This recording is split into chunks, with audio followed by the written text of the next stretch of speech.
Alright, welcome back. It's time to talk about conditionals. Conditionals are essentially a way to let Swift, or your computer in general, make decisions for you by using programming. So let's continue with the two-number story. I think you can make a conditional out of this. The story here was that I ate this many kilograms of potatoes and now I need to see the doctor this number of times. Maybe if you don't eat too many potatoes, you don't need to see the doctor, right? I think. I don't know how this works. I don't know how potatoes work. So what I can do is I can put what's called an if statement. And it only prints something if the number is greater than, let's say, 5. I think 5 kilograms of potatoes is a fairly reasonable number to eat. So if first is greater than 5, then I'm going to print the statement up. So let's go drag this little bar down here, include the print statement. And if you want, you can get rid of the blank lines in between. And now if I run this code, it still prints out the statement. But if I change first to a perfectly reasonable number like 4 kilograms of potatoes, then nothing gets printed out. So this is Swift making a decision for you based on the data that you've provided it. And let's get started with this in a brand new page. I now know how to do this very quickly. Look, so quick. So what we're going to do here is we're going to make a function that takes in the temperature as an argument and decides for you what you might want to wear. So let's do that. So func advise on weather. That sounds like a good function name. Temperature, double. Okay.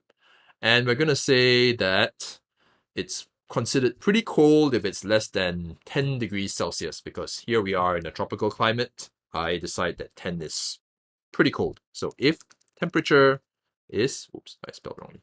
If temperature is less than 10, print it's so cold, wear a winter jacket.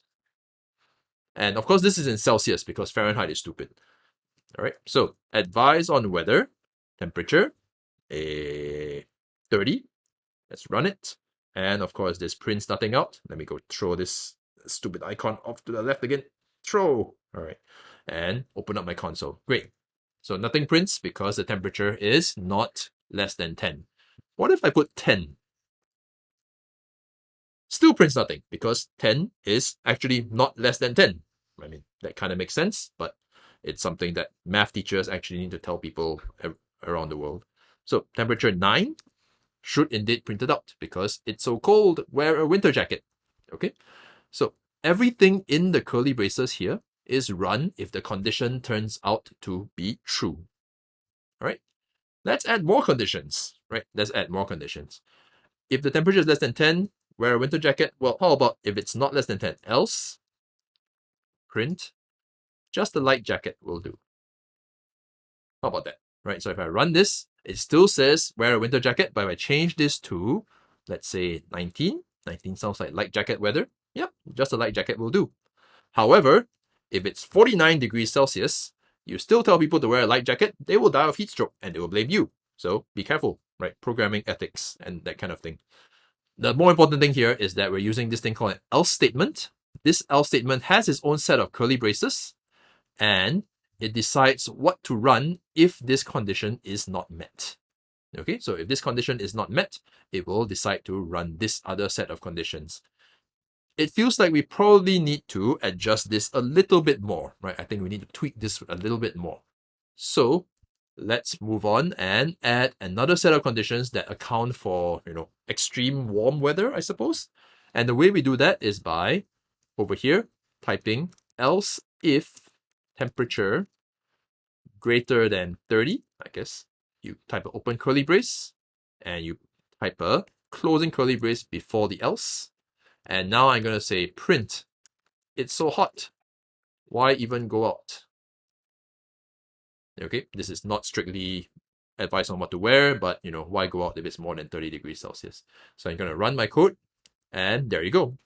And if you notice, Swift Playgrounds will actually tell you which line of code was run. So this line of code was never run, right? It was never even considered. this line of code was never run. It was never even considered. But this line of code was totally run because it met this condition over here. If statements in Swift are evaluated from top to bottom. So it only runs the block if the condition is true. It won't bother with the rest of the statements. So this is important. Let's keep this in mind as we move on. What about specific comparisons? Here's one more condition, but with a very specific number, right? What if you want to tell people that the weather outside is at the boiling point of water, and if you go out, you will die? What shall we do? We can add another condition, right? We can add another condition. So my first instinct is to add it before the else statement. So let's try that. So I'm just going to press enter here. I'm going to say else if temperature equals 100. Oops. 100, and I'm going to move this else statement back next to the curly brace, and I will print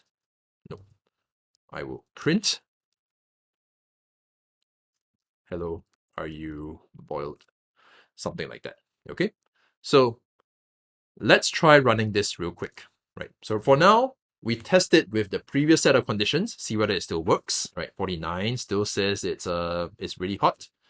9 still says it's really cold, and 19 still says it's light jacket weather. How about 100? Let's try that. If I do 100, wait a minute, it says it's so hot. Why can you even go out? Well, this is weird. This is not quite what we expected from this if statement, right? Because we have this condition right here, temperature equals to 100. And I guess I should also mention at this point, this equal sign over here, this is double equals. Double equals is used for comparison. If you remember a few sections ago, we were talking about the equal sign and num MacBooks equals num MacBooks minus 1. That's an assignment operator, right? So this is an equals comparison. If I accidentally typed equals, it would actually give me an error because it actually says that, well, it says that there are two errors. One is temperature is a constant because it was received as an argument. And the other one is, hey, you're using equals in an if statement. Did you mean equals equals? And yes, that's exactly what I meant. Okay. So what's going on? There's still some logical error over here, right? This is a logical error because there's no red dot to tell us that we typed something wrong. How can we fix this error? We are very upset because now we won't know that we are going to die if we go out in 100 degrees weather. Well, one thing to remember is that Swift evaluates these conditions from top to bottom. So it starts off by checking, is the temperature less than 10? Well, no. Is the temperature greater than 30? 100 is indeed greater than 30, right? I know mathematics. So it prints this out. And then Swift is all like, well, I'm done. Okay, I've done what you asked me to. There's no other condition I need to check. I'm not even going to bother checking the next thing. Bye. So yeah, that's why it prints out this thing, because you set the broader condition before the more specific condition. Well, not you. I set the broader condition. I'm sorry. I didn't mean to blame you for that. Okay. So how do I fix this? Well, I should move this condition to be evaluated before the condition that encompasses it. So I'm just going to cut this again using my iPad by just pressing cut, and I'm going to move my cursor over here. Let's see if I can move my cursor using my keyboard and paste with Command V. And there we go. Let's try running it again this time. And now it says, hello, are you boiled? Okay. So that's pretty much it in terms of if statements, right? We have an if statement followed by else if followed by else.